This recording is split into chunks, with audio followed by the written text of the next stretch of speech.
You have probably heard the tale of the Snail Maiden. A poor bachelor brings home a river snail, and from that day on, there is hot food waiting in his pot every evening. But the oldest version of that tale is not the one you know. It was written down 1600 years ago. In that version, the girl says plainly where she comes from. Not a mountain, not a river. She says she comes from the Tianhan, the Sky River, the Milky Way. A girl who tends a fire and cooks supper for a stranger. Why would she place her origin in a river of stars, 90,000 miles away? Listen on, and you will notice something. She does not speak like a spirit, nor like an immortal. Every sentence she utters sounds like someone carrying out an assigned task. What if this is not a fairy tale? What if it is a deployment log, copied down word for word by people who did not understand it? A book called the Sou Sheng Hou Ji is where this account survives. It happened under the Eastern Jin in the reign of Emperor An. The place was Hoguan in the far south, in what is now the city of Fuzhou on the coast. The man in question was an orphan named Xie Duan. His parents died early. He had no uncles, no kin of any kind. The neighbors raised him between them, a bull from one house, a bull from the next. At 17 or 18, he moved out and set up on his own. He was a careful boy, almost rigid about it.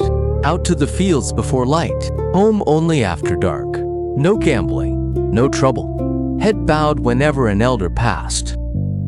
The neighbors were fond of him and worried for him. Such a good lad, and not a soul in the house to keep him warm. Several families put their heads together and tried to find him a wife. They tried more than once. Nothing came of it. He did not seem to mind. Every evening he came back from the fields, lit his own fire, boiled his own water, and cooked enough rice for 2 meals. 1 bowl, 1 pair of chopsticks. Through the fence he could hear the children next door squabbling over food. Then he blew out the lamp, lay down, and rose again at the first crow of the cock. That spring a hard rain came through. The next day he went out to the fields, and the wetter earth gave off the raw smell of fresh mud. In a puddle at the edge of a paddy, he saw a snail, an enormous snail. An ordinary river snail is no bigger than a thumb. This one was the size of a jar big enough to hold 3 measures of rice. He crouched down and looked at it a long while. The shell was ringed with fine lines, as if scratched in with a needle, winding tighter and tighter into the dark of its center. He lifted it in both hands. Water ran down the grooves of the shell, line by line. It was heavy, and against his palms, it was warm. He decided it was something rare, too rare to eat, and carried it home to keep in his water jar. On the 3rd day, something strange happened. He came back from the fields at dusk, pushed open the door, and found a fire burning in the stove and hot rice in the pot. Even the water for washing his feet stood warming at the stove edge, and the room smelled faintly of pine smoke. The food was cooked exactly right, as though someone had timed it to the moment he walked in. He stood in the doorway a while and felt a small warmth. It must be the neighbors, he thought, taking pity on him while he was out. It went on like that for days. He felt he owed them something, so he found a free hour. Took a basket of vegetables from his own plot and went door to door to thank them. The neighbors only looked at one another. The first house said no. The second said no. At the third, an old man began to laugh. "Lad, you have clearly taken a wife of your own and hidden her in that house to cook for you, and now you come thanking us?" The whole yard laughed, and Xie Duan Tu laughed along with them, but something in his chest dropped. His house had 1 room, 1 bed, 1 water jar. Hide her where? That night he lay in bed and listened. Moonlight came in through a gap in the window and fell on the rim of the jar. Now and then the water stirred, a small sound, as if the snail had turned over. He lay awake till midnight. Nothing came. The next morning he left at cockcrow as usual, spade on his shoulder. He walked half a mile, then slipped behind the trees and doubled back low to the ground, and lay down outside his own fence to watch through the gaps. The sky was barely light. The first thing he saw was the door. It stood open a crack. He remembered clearly that he had pulled it shut behind him. Through that crack he could see straight into the kitchen. For a while nothing moved. Then a thin white vapor rose from the mouth of the jar. The vapor did not disperse. It drew inward instead, tighter and tighter, thickening as it went. Before he could make sense of it, a young woman was standing at the stove. Blue robe, black hair, bare feet. She crouched to light the fire, added water, rinsed the rice, and set it on, quick and light, without a wasted motion. He did not hesitate. He pushed through the fence gate and crossed the yard in a few strides. He went straight to the water jar. At the bottom lay an empty shell. When he turned, she was already on her feet, backed against the stove, a stick of kindling still in her hand. He asked her, "Where have you come from? And why are you cooking for me?" She started and turned to go back into the jar, but something seemed to stop her. She backed as far as the jar and could get no closer. Then she stood still, hands at her sides, and after a long moment she spoke. Her voice was soft, but the words came out in order, one after another, like someone reporting in. "I am Sunyu from the White Water, sent down from the Tianhan. The heavenly emperor took pity on you, orphaned so young and still keeping to your duty, and sent me to keep your house and cook your meals for a time. The term was 10 years. I was to see your household comfortable and a wife in it, and then return.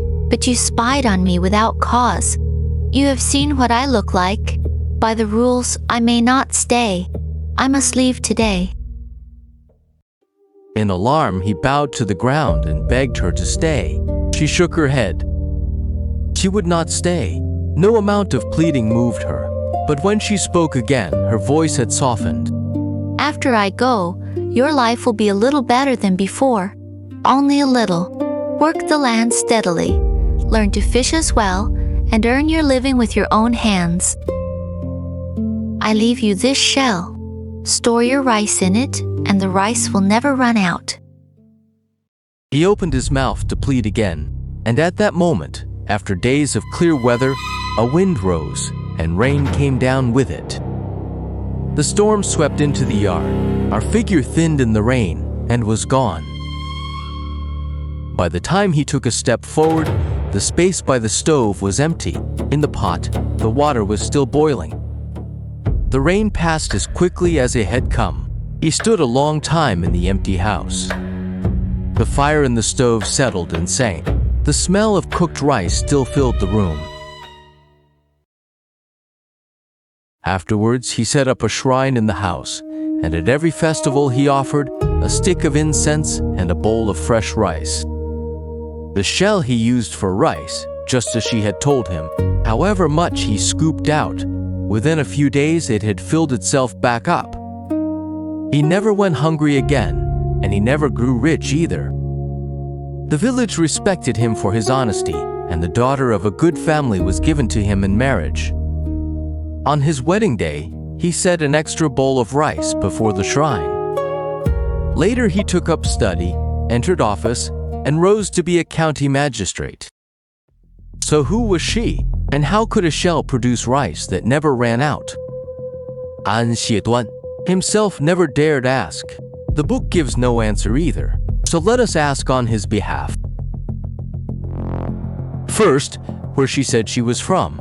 When a spirit in these old tales names its home, it names a mountain, a lake, an old tomb. One that names the Milky Way is rare indeed. Then consider what she actually said, who sent her, what she was sent to do, how long the term ran, what happens if the rules are broken, what she leaves behind when she goes. Point by point, these are the terms of an assignment. And she is not the only such visitor. There is an earlier collection called the So Shenji. A scholar of that same era, Gunball, by name, put it together. In it are women in feather robes, who also came down from the sky into the fields, and who left the moment they got their feather robes back. Second, the shell, a container that holds 3 measures, cannot hold rice without end. Unless it was never a container at all, but a device that made the rice. Modern science has a field called molecular assembly, which treats atoms and molecules as bricks and stacks them into whatever substance is wanted. If the shell was a machine of that kind, one other oddity falls into place. It filled the gap in his rations and never gave a grain more. He was never hungry, and he never grew rich. What she left behind, could it have been a supply unit running under a fixed quota?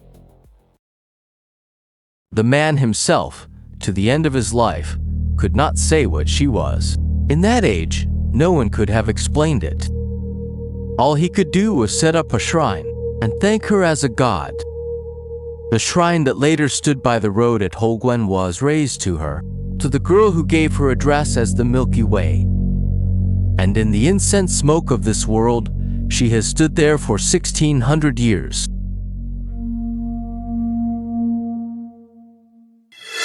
Subscribe Toyang D Codes for more untold legends.